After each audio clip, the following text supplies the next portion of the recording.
Аз се казвам Деница Черешарова и съм представител на Агенция за подбор на персонал Manpower България. Днес идеята на презентацията, която аз ще направя за вас, е как да подготвим своята автобиография, какви грешки да избягваме. Също така ще поговорим и за мотивационното писмо. Ако имате въпроси, ще се радвам да ги чуя и да обсъдим заедно това, което ви вълнува.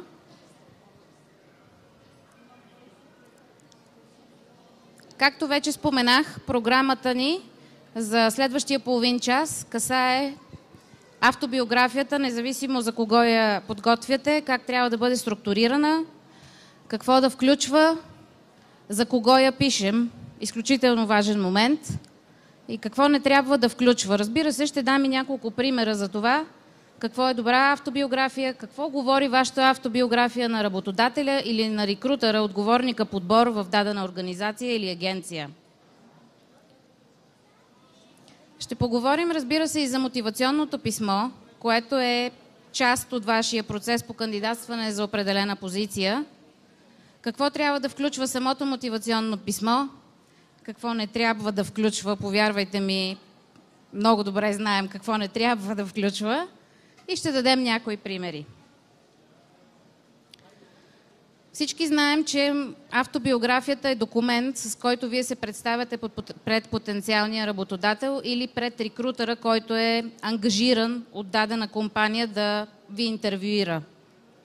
Основната цел на вашата автобиография е да си уредите среща, да си организирате възможност за среща с отговорника подбор в дадена структура.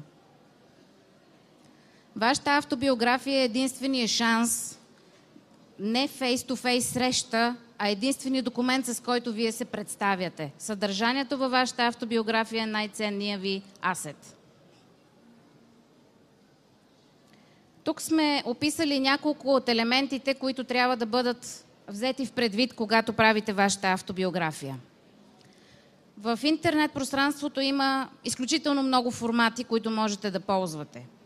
Като агенция ние срещаме около 30 постоянни формата, които кандидатите използват.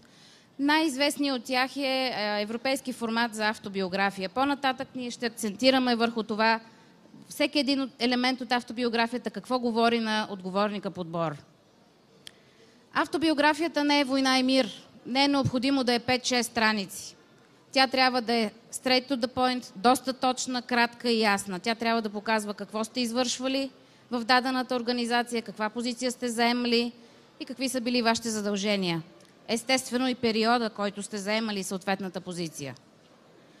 Не е нужно да описвате какво означава отговорник продажби. Бъдете конкретни. Рекрутерите и компаниите, развили своите бизнеси в България, много добре знаят какво значи определена позиция. Не го разтягайте, бъдете точни, конкретни. Разбира се, допускането на грешки или недобрия външен вид на автобиографията може да ви коства възможността за среща. Така че добрия външен вид е ключов. Откровеността, държим на нея. Никой не би искал да се срещне с кандидат, който да обяснява, че е заемал конкретна позиция, извършвал А, Б, С, Д ангажименти и в последствие при проверка с бивш работодател да се установи, че това не е така. Това би играло зле във ваша полза. Така че откровеността там зап. Както вече казах, вашата автобиография е вашата визитна картичка. Снимки от почивката на морето или снимки от някакво парти не е добра идея, определено. Снимки на вашата приятелка или снимки на вашето гадже също не е добра идея. Автобиографията, както е показано на слайда, може да ви спечели интервюто, може да ви спечели варианта за среща, но може и да не се случи. Всичко зависи от това, което сте включили в автобиографията. Наскоро получихме и такава автобиография, което беше доста странно решение за нас, но в нашата работа срещаме всякакви варианти. Идеята е автобиографията да представи вас като физическото лице. Иван Иванов, например, с какво сте се занимавали, кога сте се занимавали, какво е вашето образование, всичко свързано с вашето професионално развитие. Да, снимки с домашни любимци също не са добра идея. Все пак говорим за професионалното ви развитие, а не за Фейсбук. Автобиографията, както споменах малко по-рано на дами, които седят в публиката, автобиографията не е война и мир. Автобиографията е структурирано посочване и изброяване на заеманите от вас длъжности в съответните компании, в съответния период и акцентира върху вашето образование. Малко ще ви шокирам с част от съветите, които ще ви дадем и по-скоро ще ви шокирам с информацията как един рекрутър или един отговорник персонал разглежда вашата автобиография, но това е самата истина. Затова е изключително важно начина, по който вие се представяте чрез автобиографията. Като човек, който работи в агенция за подбор на персонал, мога да ви уверя, че на ден аз лично преглеждам между 50 и 100 CV-та. Всеки ден. В момента всяка една агенция, работеща на пазара, но аз съм тук за да говоря за Manpower, има около 500 активни обяви. Вашето CV не трябва да остане незабелязано. Това е вашата цел. Независимо как сте го събмитнали, как сте го доставили до съответния подбор персонал. Дали по имейл, дали сте го донесли на ръка в офиса на агенцията или в офиса на бъдещия желан от вас работодател, то не трябва да остава незабелязано. Всеки служител подбор, и ви уверявам, че това е така, преглежда едно CV за не по-малко от 10 секунди. 10 секунди минаха отдавна, още докато кажа това изречение. Затова пак потвърждавам, че е изключително важно съдържанието, коректността, точността на вашата автобиография. Автобиографията трябва да включва точна информация. Например, вие сте отговорник продажби, вие сте от отдел продажби на фирма Хикс. Не е необходимо да обяснявате за дейността на компанията като такава безкрайно дълго. Достатъчно е да напишете фирма А се занимава с внос и търговия с детски стоки. Нищо повече. Това дава яснота какво точно сте продавали в тази организация. Вашият опит и задължение е също хубаво да присъстват. Всеки един от вас, надявам се, някога е правил автобиография. Това не е нещо ново за вас. Наличието на грешки прави лошо впечатление. Дори те да са стилистични, дори да са мистайпинг на клавиатурата. Прочетете го няколко пъти преди да го изпратите, независимо дали е на агенция или на бъдещ работодател. Не слагайте във вашата автобиография невярна информация. Повярвайте ми, кандидатите, на които сме успяли да помогнем, всеки един от тях сме се свързали с предишни работодатели. И сме проверили дали в случая Иван Иванов е работил там, какви са впечатленията на бившия работодател, дали той или тя биха препоръчали съответния кандидат. Точността и верността на данните във вашата автобиография се проверяват от нас. Това е нашата работа. Няма как да застанем зад кандидат, който по някакви причини е създал лошо впечатление в предишен или предишни работодатели. Европейски формат на автобиография е най-често използвания, независимо дали автобиографията ви е на български или на английски. Аз ще акцентирам върху това, какво говори вашата автобиография на всеки един отговорник подбор. Това е първата част от автобиографията, която касае личната ви информация. Лична информация, разбирайте всичко, което не касае личната ви карта, вашето ЕГН, адрес, семейно положение. Работодателите вече не се интересуват дали сте семейни или не. Дамите, работодателите, да, продължават да се интересуват дали вече сте омъжена, имате деца, но работодателите вече разчитат на качество. Не толкова колко пъти ще отсъствате, ако детето ви се разболее. Съвета ми е абсолютно никаква такава информация не включвайте в вашата автобиография. Имейлът ви е абсолютно достатъчен и телефон, за да се свърже с вас всеки, който е намерил тази частичка от вашето CV, която е необходима, за да ви предвижи в процеса по подбор за дадена позиция. Посочете собствен имейл адрес. Много често в нашата работа се случва да имаме имейл адрес на приятелката на кандидатстващия или обратно. Обикновено, когато пишем на такъв имейл, отговор не получаваме, съответно кандидата приключва със своето участие в даден конкурс. Колкото по-директна е информацията, посочена във вашето CV, толкова по-бързо ще стигнем до вас. Това е във ваш плюс. Имали сме случаи, в които в CV сме имали посочен служебен имейл на кандидат, който все още работи някъде. Голяма грешка. Няма как да ви изпратим покана за интервю за дадена позиция на вашия служебен текущ адрес. Не го правете. Не е във ваша полза. Друго нещо, което много често ни се случва, и то не касае само младите, касае всякакви възрастови граници, имейлът ви трябва да звучи професионално. Примерът даден на екрана е един от примерите. Когато изпращаме вашата автобиография, ние не променяме нищо по нея. Това е част от вашата идентификация. Такъв имейл може да ви изиграе лоша шега.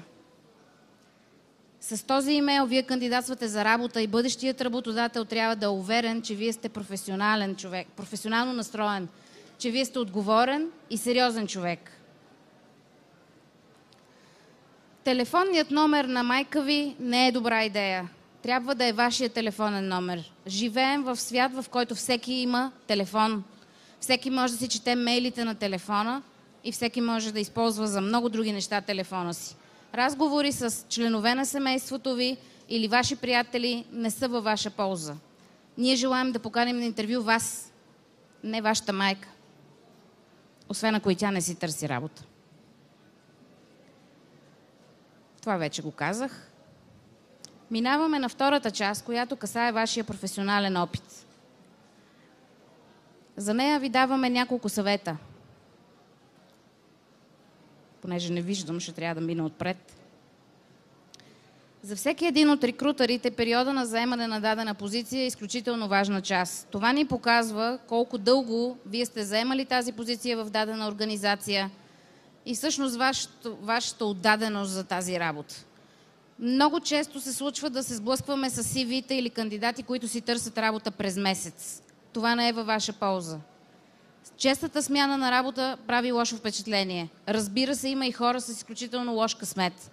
Некоректни работодатели, проектна ангажираност. Всичко, което има обяснение. Винаги има обяснение.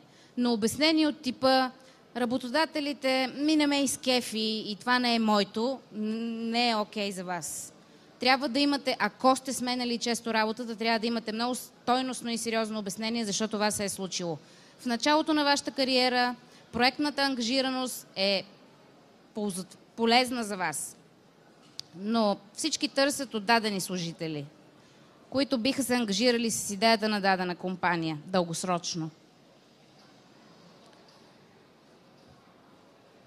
Междувременно, ако имате въпроси, ще се радвам да ги чувам и по време на самата презентация.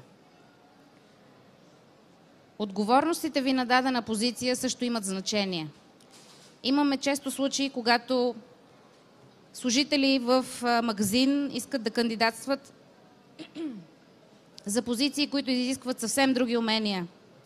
Служители, работили в кол-център с немски, да кажем, без значение от езика, кандидатстват за позиции, които нямат нищо общо с уменията, които те са развили или използвали на предходната си позиция.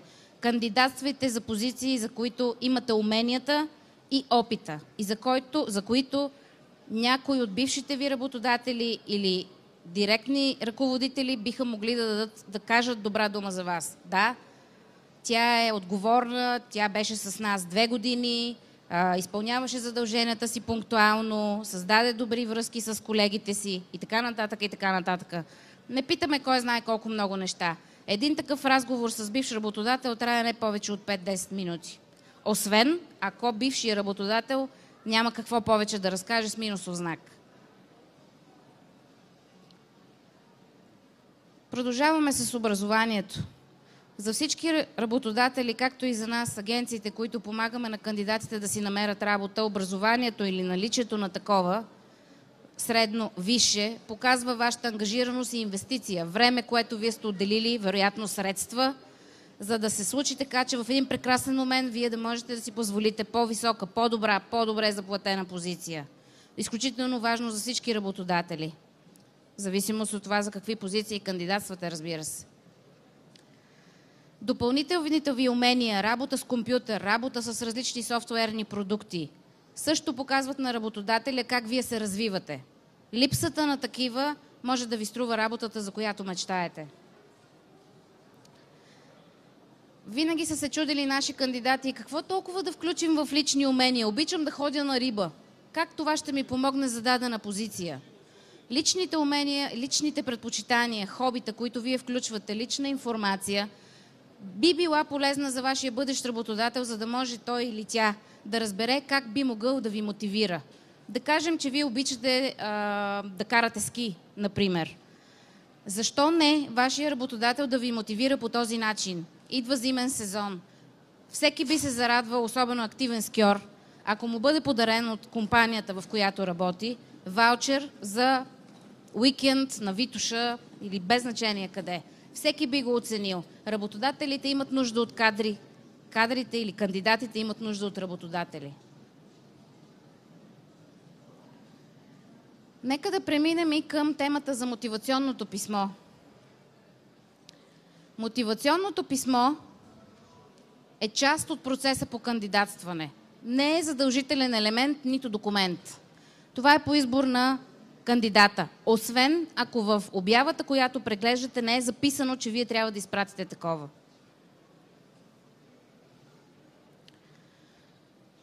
Мотивационното писмо не е автобиография.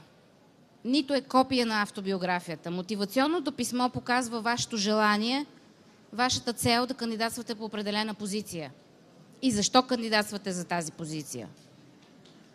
Какви са вашите предимства за заемане на конкретната позиция, за която вие кандидатствате? Не е необходимо да правите копи-пейст на автобиографията си. Никой няма да го прочете. Мотивационното писмо трябва да бъде кратък документ. Нека да разгледаме какви са съветите, които ние можем да ви дадем. Основните характеристики на мотивационното писмо вече изброих, но нека да се спрем на малко повече от тях. Мотивационното писмо е кратък документ. Мотивационното писмо трябва да се подготви не повече от една страница, даже съветвам ви да е половин страница. С точните думи, точната информация, която следва да предоставите. Разбира се, посочвате позицията, за която кандидатствате. Хубаво е да се знае. Защо кандидатствате за съответната позиция? Грешките не са опция. Както в автобиографията, така и в мотивационното писмо. Това, което работодателя или рекрутера иска да види, че вие наистина желаете да получите тази работа, за която кандидатствате. Make it personal, както казваме ние. Ако естествено изпращате вашата кандидатура по имейл, не е необходимо да прикачвате мотивационното писмо като отделен документ. Текста на мотивационното писмо може да бъде сложен в съдържанието на вашият имейл. Не е необходимо да са и на двете места. Вашите умения са тези, които ще ви спечелят поканата за интервю, които ще хванат окото на рекрутера или на бъдещия работодател. Вашите умения трябва да бъдат свързани с това, което търси работодателя. Ако вие можете да пишете на машина, работодателя изисква английски език, няма никаква връзка. Нека това, което търси работодателя, да бъде това, което вие описвате във вашето мотивационно писмо. Трябва да ви кажем и за грешките, с които се сблъскваме на ежедневна база. Доста често ги срещаме, не защото хората не обръщат внимание на документите толкова, които подготвят, а защото е абсолютно логично тези документи да изглеждат по този начин, може би за всеки. Надявам се вие да не сте от тях. Мотивационното писмо се пише за конкретна позиция към конкретна компания. Изключително голяма грешка е да се използва едно и също мотивационно писмо за различни компании и за различни позиции. Това не е автобиография, напомням.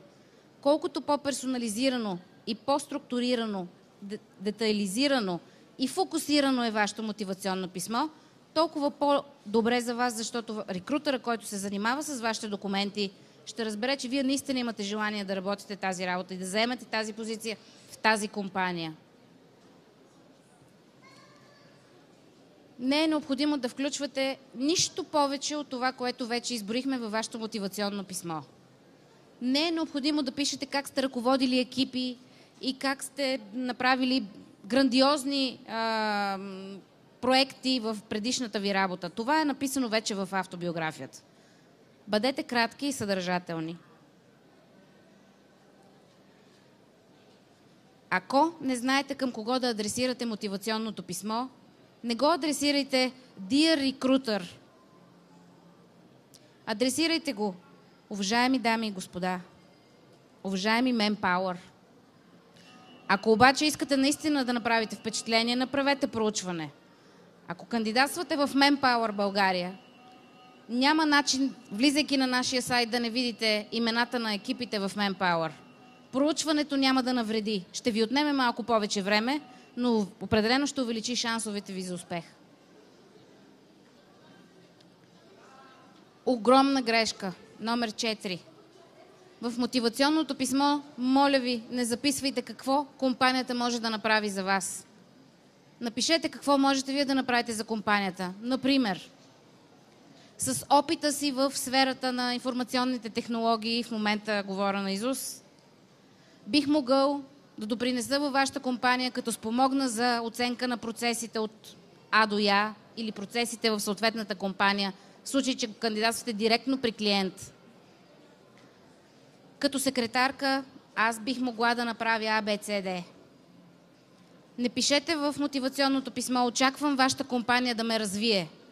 Това не е приоритет единствен на компанията, в която кандидатствате. Ако вие покажете отдаденост, ако вие покажете желание и отговорност, компанията ще ви отвърне със същото. Надявам се нито един от вас да не попадне на некоректни работодатели. Ако това се случи, потърсете си правата. С това приключи кратката, надявам се, съдържателна презентация и съм готова да чуя вашите въпроси, ако имате такива.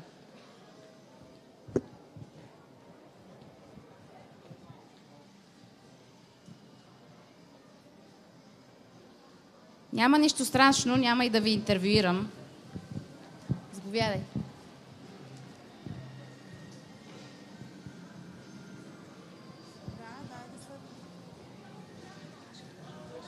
Здравейте на всички. Имам два основни въпроса. Казахте още в началото, че първите 10 секунди, които видите CV-то, може да го проверите структурирано и дали евентуално кандидатът би бил добър кандидат. Ако имаме темплейти, т.е. по някакъв начин това се разграничава от стандартния европейски формат, това колко точно увеличава шансовете за интервю впоследствие? Това е първият въпрос. Пак се връщам към това, което казах малко по-рано. Всеки един от рекрутерите в Manpower разглежда по минимум 50 CV-та на ден. Разглеждаме всякакви CV-та, на български, на английски, на немски, на френски. Всяко CV е различно. Информацията, която търсим, може да бъде представена по различен начин. Уменията, които ние имаме, за да преценим по документи дали един кандидат съвпада с очакванията на клиента за дадена конкретна позиция, се използват всеки ден. Дали вие ще напишете вашето образование на предна страница или на последна страница е без значение. Ние търсим за тази информация. Не говоря за структурата на самия текст, а говоря като оформление. Смисъл, самото CV просто направено по различен начин. Говоря като цветове, като формат, така нататък. Колко точно ви би грабнало вашето внимание за това нещо? Грабвани. Виждаме доста креативни CV-та. Естествено се абстрахирам от момента, в който снимката, прикачена към автобиографията, е абсолютно не на точното място, каквито показах преди малко. Ако информацията, съдържаща се във вашето CV, е представена коректно и вашето CV изпъква измежду всички останали, със сигурност правите впечатление. Но все пак ние държим на съдържанието. Освен ако не кандидатствате за креатив директор или свързано с креативни дейности позицията. Тогава със сигурност прави точното впечатление. Окей, и втория ми въпрос е точно колко срещано е във вашата практика се свързва с предишни работодатели? Нека да отговоря така. В два случая го правим. Единият случай е когато нашия клиент, бъдещ работодател, настоява. И другия случай е когато по време на интервюто кандидата премълчава информация или отговаря неточно или избягва конкретни въпроси. Благодаря. Моля. Ако има и други въпроси, съм на ваше разположение. Ако не, ще предам микрофона на следващия презентатор. Междувременно на първия ред е моята колежка, която може да се срещна с всеки един от вас в последствие. Аз също. Ние ще бъдем тук още час и половина, два. за да поговорим лице в лице с хора, които си търсят работа. Надявам се, че има такива измежду вас.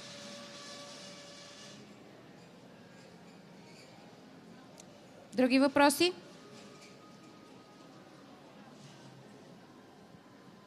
Благодаря ви за вниманието.